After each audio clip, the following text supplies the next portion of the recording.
Welcome to my channel. Here's today's eerie story. In the darkest corners of history, there are stories we barely dare to whisper. Stories of men who stepped beyond the edge of morality, of civilization, into something primal, terrifying. This is the true story of Alexander Pearce.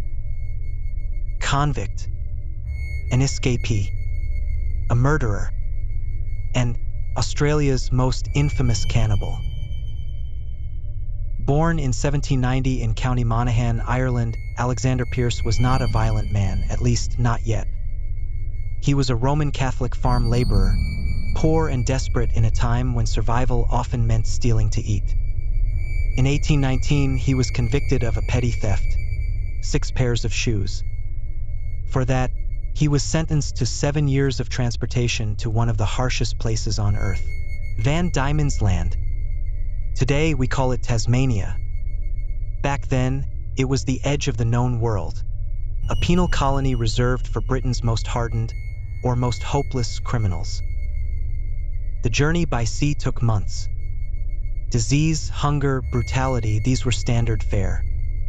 But what waited at the end was worse. Pearce's behavior in the colony was anything but reformed. He committed petty crimes, escaped custody, forged papers again and again. Each offense earned him deeper punishment. Eventually, he was sent to the most feared prison in the land, Macquarie Harbour Penal Station. Nicknamed Hell on Earth, the prison sat on a remote inlet surrounded by thick forest and cold, treacherous waters. Escape was deemed impossible. But on September 20th, 1822, Pearce and 7 other convicts decided to try. They escaped while working on the far side of the harbor. 8 men, no supplies, just the clothes on their backs and an axe. That axe was carried by Robert Greenhill, who quickly made himself the group's leader, with his friend Travers always at his side. For the first several days, they moved together. But they had no idea how vast, cold, and unforgiving the Tasmanian wilderness really was. Within 2 weeks, their food was gone. Hunger turned to desperation. Desperation turned to madness. Then came the unthinkable. The men drew lots, a grim lottery. One would die, so the others could live. The first unlucky loser? Well, it is unclear.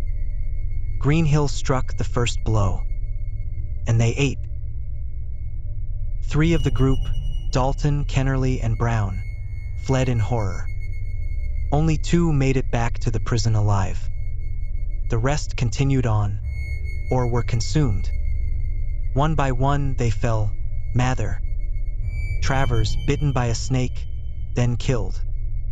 And finally, Greenhill himself. Allegedly, it was Pearce who took the axe and turned it on the last man standing.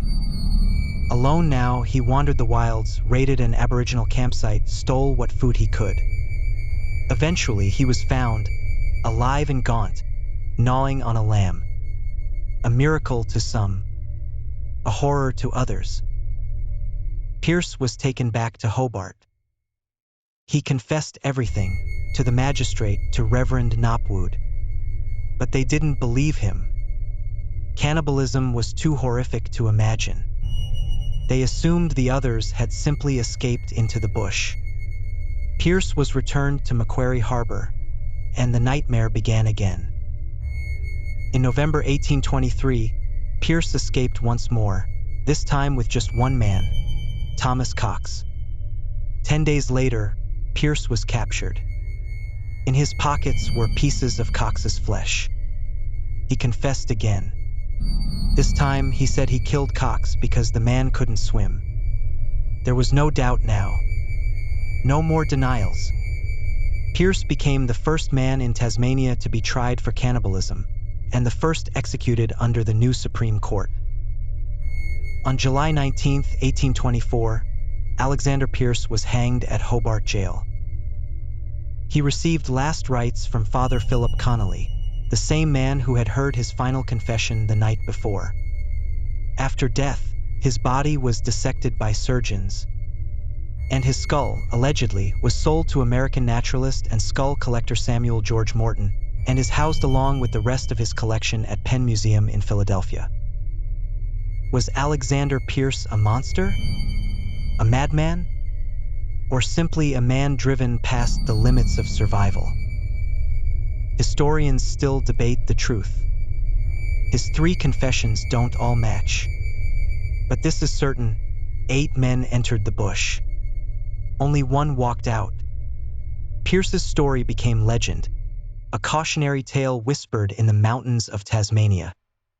A chilling reminder of what hunger, fear, and desperation can do to a man, and of how far someone might go just to survive. If you enjoyed this story, make sure to like and subscribe. And remember, darkness is never far away. Until next time,